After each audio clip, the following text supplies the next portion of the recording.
Hello and welcome back to my channel. This is of course the vlog. It's video 39 today.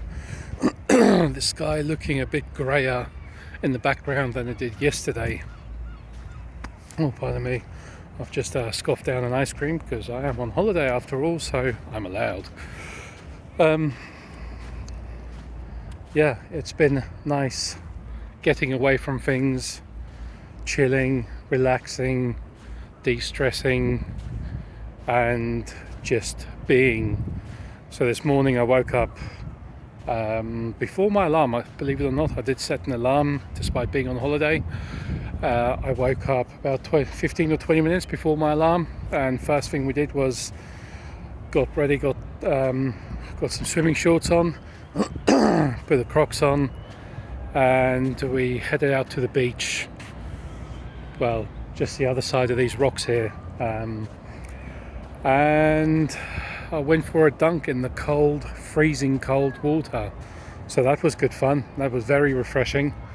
The first the first 20 or 30 seconds was quite the eye-opener, to say the least. It was I remember thinking it was definitely the coldest thing I have felt in a very, very long time.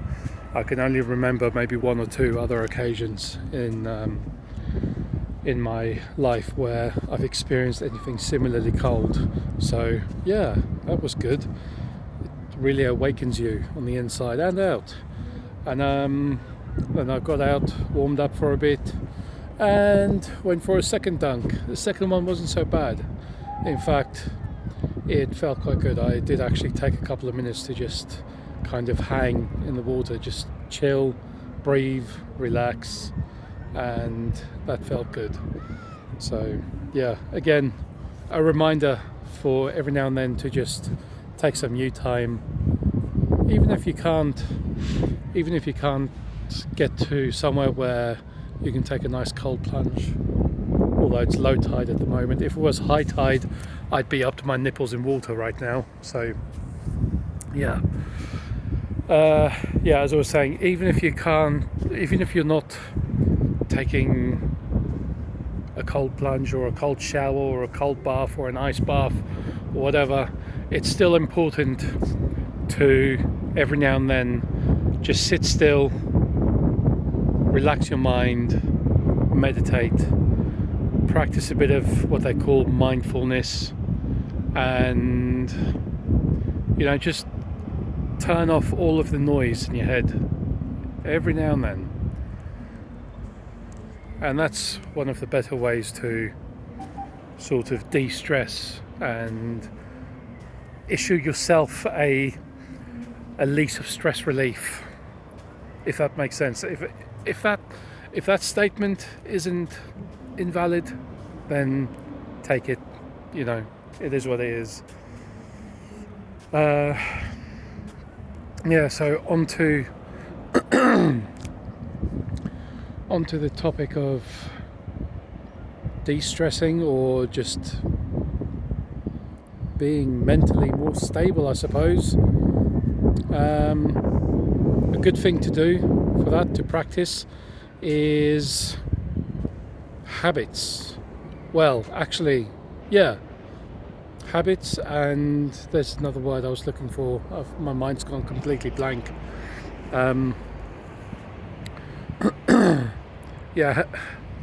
Routines and habits. To create a new routine for yourself, a healthy routine, whether it's for physical fitness, mental fitness, being better at anything, increasing, let's say, business profitability or success, or just your own projects or whatever that you're working on. The only way to put a routine into place to guarantee success in anything, or to be able to achieve any goal, is to make a habit of whatever it is that you need to build the stepping stones towards that goal. So every little thing you need to be able to do, you need to turn it into a habit one way or another. So for instance, let's take the topic of practicing mindfulness. There are many ways in which you can do it. Obviously, meditation is number one. It's the first one that springs into most people's minds when you mention mindfulness. Meditation, whether you spend 1 minute, 5 minutes, 15 minutes every day. The thing is, most people, when you mention meditation to them, is what they say first and foremost is that they don't have the time. They won't invest just 2 or 5 minutes of their day in themselves to calm their minds down. And that's really sad, because why? You'll happily go 3, 4, 5 hours watching TV or doing whatever, but you won't spend 5 minutes on yourself. That's quite sad. So yeah, meditation, making it a habit. And the only way you're going to make something a habit is to force yourself to do it. So you schedule in a time, whether it's first thing in the morning, lunchtime, before you go to bed, or even if you take like an afternoon break or whatever, set yourself a timer, a reminder, and even if you only do it for 2 minutes, those 2 minutes are better than not doing it at all, And then alongside meditation for mindfulness practice is journaling or writing. That's definitely something that it is a good way to get thoughts and worries and problems out of your head, so that you can develop them, have them materialize on paper in front of you. And what's better is, what I've learned anyway, is that when you write something down, especially if it's a problem or a pain point or just something that has been playing on your mind for a long time, it could be a short time, could be an hour, a day, a week, a month, whatever. Yeah, just writing down what it is that is on your mind, it frees up that part in your mind, really. And then when you're writing it out on a piece of paper, chances are you'll start seeing things in a new and different way.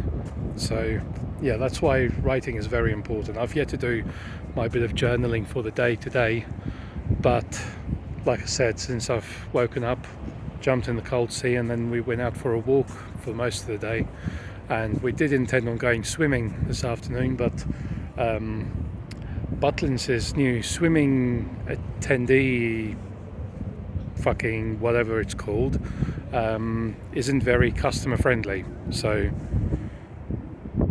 screw you, Butlins.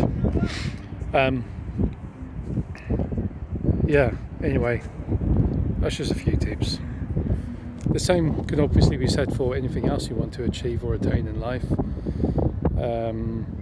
Like if you're, say, training for a marathon, that's one thing that most people, especially people who I've spoken to, and you mention the idea of running a marathon to them, they're like, oh, it's 26 miles, or even a half marathon, that was 13 miles, that's such a long distance, I just can't do it. And then they give up before they've even tried it.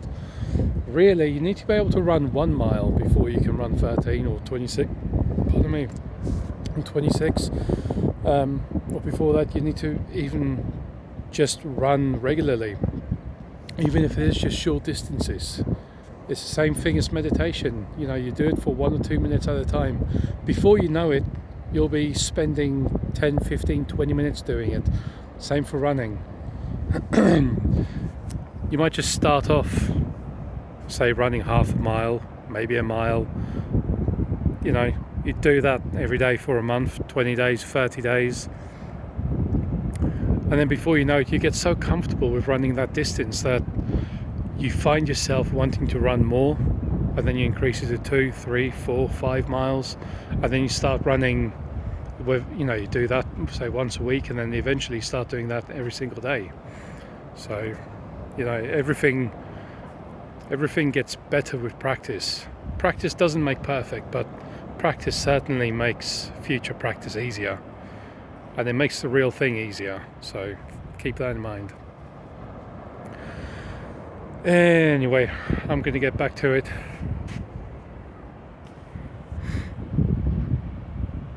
Enjoy some more of the sea air, do a bit more exploring, enjoy the stillness and the quietness.